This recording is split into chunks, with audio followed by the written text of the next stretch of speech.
संजय राठोडांवर ज्यावेळेला आरोप झाले होते त्यावेळेला भारतीय जनता पार्टीच्या अनेक नेत्या कार्यकर्त्यांनी रान पेटवलं होतं आणि संजय राठोडांचा राजीनामा घेण्याच्या संदर्भात एक कोल्हेकुई सुरू केली होती।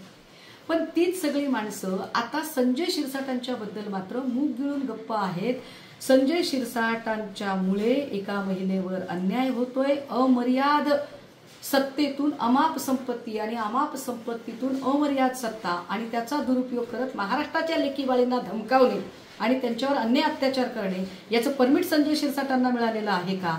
अशा संजय शिरसाटांना फडणवीस साहेब सत्तेत कसे काय सहन करू शकतात? फडणवीस साहेबांनी तातडीने आत्ता संजय शिरसाटांचा राजीनामा घेतला पाहिजे, अन्यथा आम्हाला असं वाटेल किंबहुना महाराष्ट्राचा हा समज होईल की फडणवीसांच्याकडे सत्ताधाऱ्यांना वेगळा न्याय आहे आणि विरोधकांच्यासाठी वेगळा न्याय आहे।